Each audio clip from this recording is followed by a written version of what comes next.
All right. Big thing, topic today, tie rod ends. So mine are shot, so are my upper ball joints. But today, I'm going to show you how to replace some tie rod ends on a '01 Suburban. So, yeah, it's really starting to mess up my tires. Let me flip this camera around, we'll get going. So as you can see, it is starting to wear unevenly. More tread on the inside, starting to wear pretty bad on this outside edge. And that is with both of them. Wearing pretty good on that outside edge. Inside looks good. So I know I will be replacing the upper ball joint with this control arm. And don't mind that puddle, that's coolant. I will be doing a water pump here. But as you can see, I replaced the inner tie rod end. Now I'm going to replace the outer. On that side, get under here. I'm going to replace this one as well, the right side. And as you can see, this inner tie rod is completely shredded. And it is not allowing the alignment guys to do a complete alignment. So all you got to do for this, it's actually pretty simple, is once you clean this up, this is actually it's a big old nut. And then you got one right down here. And what I'll do is I'll unbolt this one and unscrew it from right here. And then with these new parts, see, that's the nut I was talking about. And what I'll do is I'll connect the inner tie rod in with the outer tie rod and then judge it the best I can and install it back on. But if you got an '01 to, I believe an '04, maybe a '05 Suburban, Tahoe, Chevy 1500, these would be the replacement inner and outer tie rods. Yes, I ordered Moog. They're not too bad. And this sticker is obviously in the way. Well, it is what it is.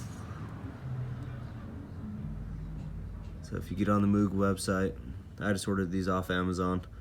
If you type in that 9507, it should pull right up. But there's that. What I'll do is I'll take this off so I can give you the part number for that inner tie rod.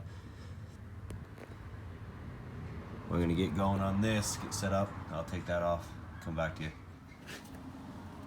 All right, so. Okay, we got that outer tie rod off. Here's where the inner goes. And this, here's the old one. And it is bad. Boot's blown out. Oh, you're doing this? Here, you want to hold this? Oh yeah.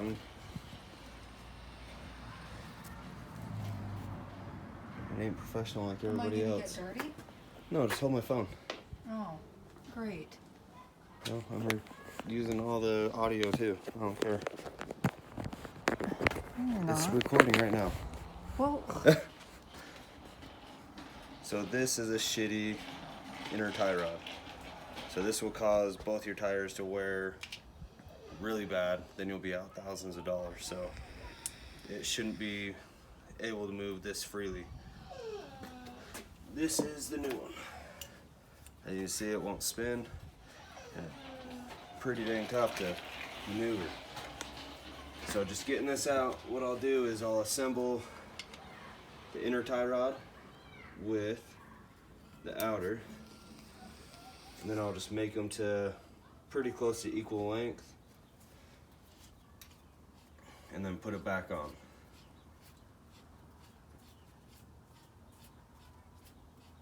And obviously you'll have to go to an alignment shop, get an alignment.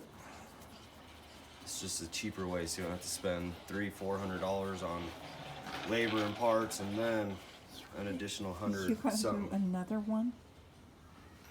So I'll get back to you once I get this put back on. Okay, you can stop.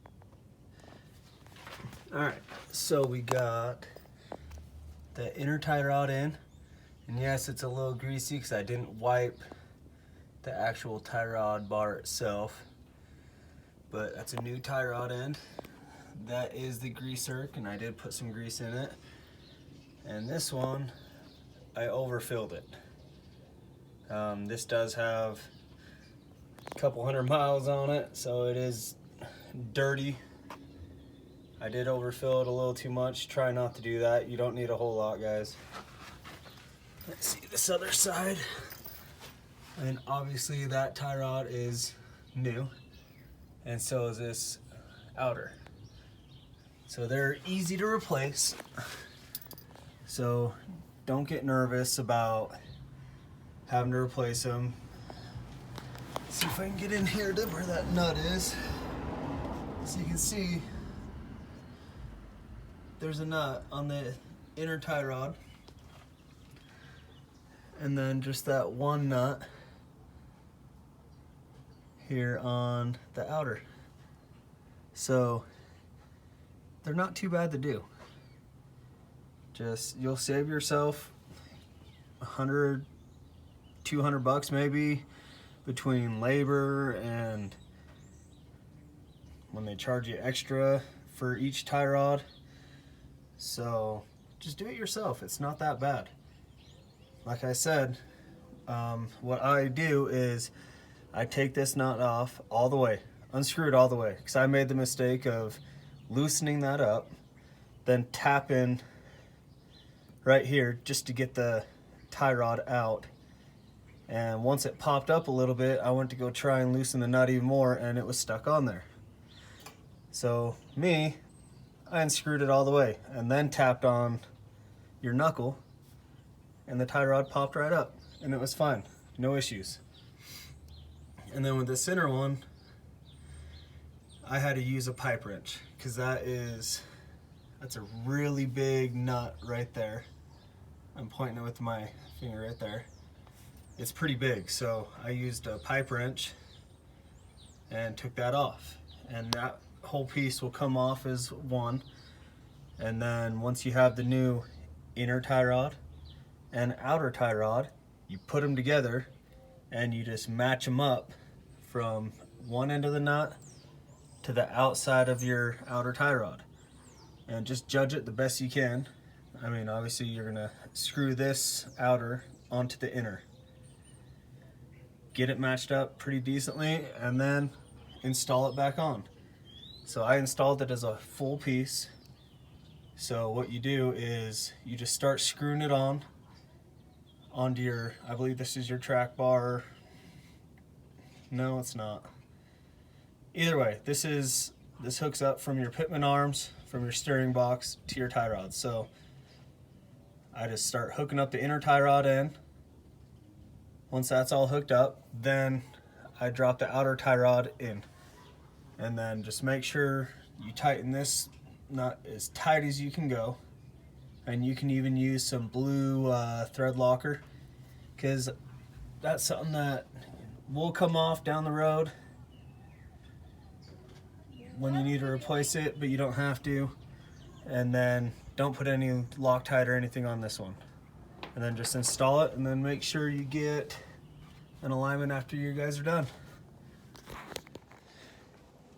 All right, guys, so that was the tie rod replacement. So just make sure before things start going too bad, right? I'm getting heavy wear on the outside of the tires. The inside of the tires are actually looking pretty good. So what I should have done was jack up from the lower control arm, lift it up. You can either put a bar underneath the tire once it's jacked up on the lower control arm, and then you can pry up on the bar, and that'll let you know if your ball joints are going bad and then while it's jacked up on the lower control arm, you can shake the tire back and forth. So you're gonna pull in and out, but use both hands on each side of the tire, and you're just gonna have one side jacked up. And then you can take a look at your tie rod, which we just replaced, and that'll let you know if you have a little bit too much play in that as well. So before you get to my point, right here, tire's wearing out pretty quick, and then you're gonna be out $1,000, $2,000 if you got some bigger mud tires. It's easier just to replace it, check it, and replace it before things get bad. So make sure you guys are checking out your front end before you start wearing through other parts and wearing through tires. So, all right guys, thank you for watching, and please like, subscribe, help me out. I got more videos coming, so stay tuned. Thank you.